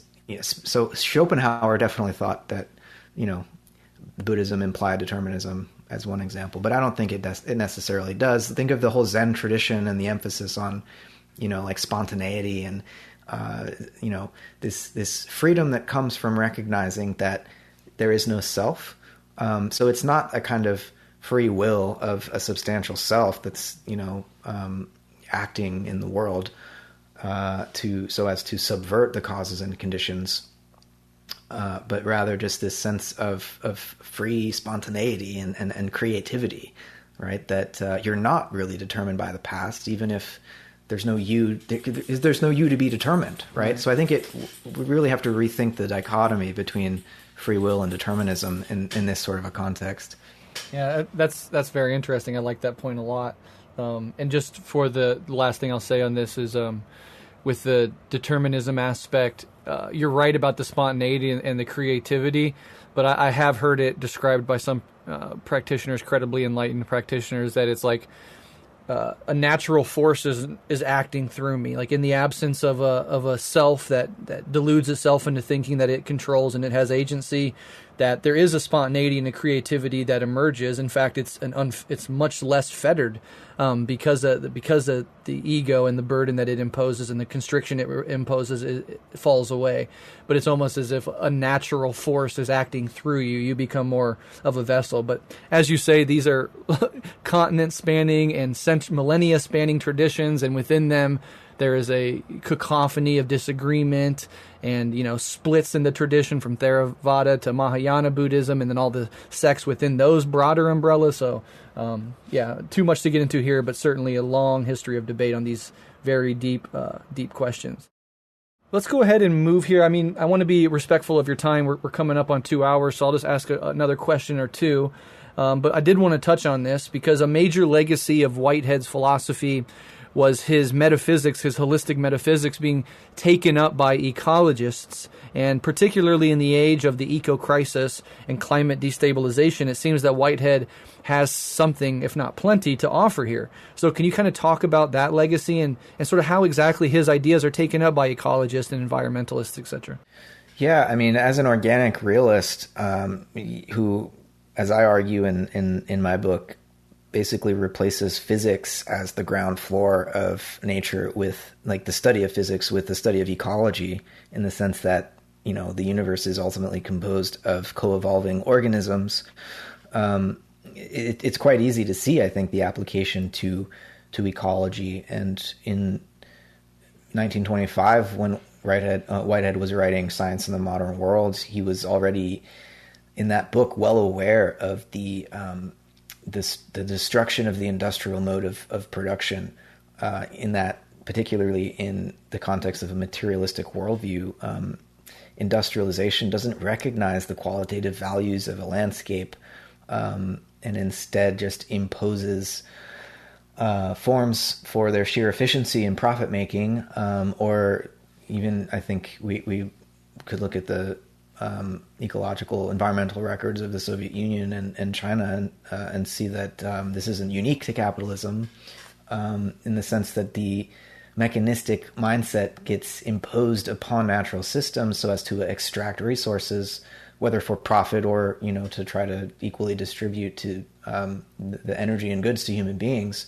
If we're not aware of the intrinsic values of the organisms, the non-human organisms composing the rest of the biosphere, then we're gradually going to degrade that biosphere and ultimately commit ecocide and suicide.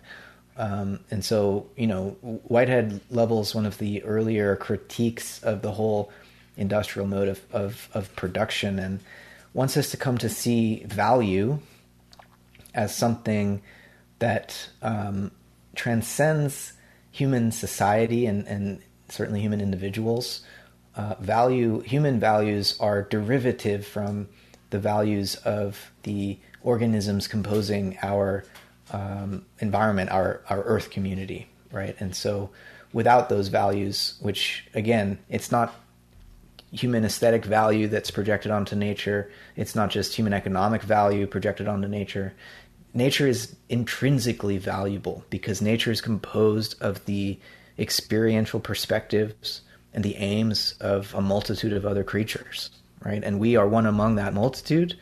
Certainly we have this Promethean gift of consciousness and technological know-how, but we need to, in the context of an organic realism and an ecological philosophy like Whitehead's, we need to be more humble in our deployment of this technological power, not just to respect the values of other creatures, but to ultimately prevent us from destroying the basis for our own survival. Yeah, very well said. Yeah, it makes perfect sense why those ideas are taken up in that direction. And I think what Marxist dialectics, what Buddhism, what Whitehead, and what so many other profound thinkers throughout history are getting at in their own way is that this delusion of separateness does need to be overcome. This idea that, we are, as Alan Watts would say, fundamentally inside of our bag of skin, looking out at a world that is alien to us. That's a primary delusion. And when you see the natural world and you see other human beings as not you, that can give rise to a whole bunch of, terrible ways of treating other people or the natural world, etc. And so at the very least, I think that delusion is coming apart at the seams. The natural world now has said that delusion has been running, sort of the software of that delusion has been running too long on the hardware of the human brains, and we have to start seeing ourselves as embedded in nature, as literally nature. I often talk about environmentalism and the fight to protect biodiversity as the earth acting through us. We emerge out of the earth, and in some sense we are the earth become conscious. We are the cosmos become conscious. And we are intrinsically, deeply, inexorably connected to everyone and everything else. And that realization, I think, has to take hold and spread and manifest in a million different ways, politically, religiously, and otherwise, for humanity to sort of get beyond the crossroads that we're currently at. And I think Whitehead's philosophy speaks to that in a very unique and systematic way. Yeah, definitely. Your listeners might be on this point interested in an essay I wrote a couple years ago when the pandemic first started, that's titled Imagining a Gaian Reality After the Virus. Gaian as in Gaia theory from James Lovelock, because it not only does it speak to Whitehead and Marx and their in their relationship, the relationship of their ideas rather, but also, as you say, sort of puts human beings back in the context of earthly life. And was, at the beginning of the pandemic, my attempt to think through an awakening that could occur in light of the sort of pause that everyone was feeling when this pandemic first started. Obviously, things unfolded in various less than helpful directions over the course of the last few years, and it's not as clear that the pandemic will be seized as an opportunity to transform society in the ways that we may have hoped. But nonetheless, it's an essay that touches on many of the points that we've gone over already. So maybe I can share the link with you. Absolutely, yeah. Let's make sure you email me over that link, and I'll add it to the show notes so people can go and read that right after hearing this. I do have two more questions, but I'll just combine them and say, do you have any last words that you want to say on Whitehead? What makes him a unique thinker? A recommendation? Anything at all that you want to say as sort of your last words for this episode? Just that he, as a process philosopher, wanted those who studied his philosophy to realize that it was not finished. That though he's very systematic in his thinking, he intended it to be an open system. And so, when you do come to his thought, if you take on the task of reading his books, just keep in mind that he ultimately wasn't satisfied with his own articulations and realized many problems remained to be addressed. And he saw ideas and philosophical reflection as ultimately of pragmatic significance, which is to say that we think through the consistency of our ideas and their coherence and adequacy ultimately with an aim toward action, right? I think Marxists can understand this quite well. Whitehead's not a Hegelian in the sense that he thinks the role of philosophy is just to sit back and reflect upon what has already occurred, or to describe its own moment, but rather to really inspire the future, to help us think about the direction we are heading and to allow us to experimentally take action in new ways, in the hopes of eliciting and inspiring the future we'd like to see. So don't engage his books just as like a museum curator. Engage them as an activist and see how they might be useful for your projects. Wonderfully, wonderfully said. Matt, thank you so much for coming on the show and sharing your expertise with us. I learned a lot just from listening to you talk and prepping for this conversation with you. I definitely feel a kindred spirit in you, and I would love to have you back on to talk about German idealism and Schelling in particular. Certainly that is an interest on this show, and with your expertise, it'd be really fun to dive deep on that. But before I let you go, can you please let listeners know where they might be able to find you and your work online?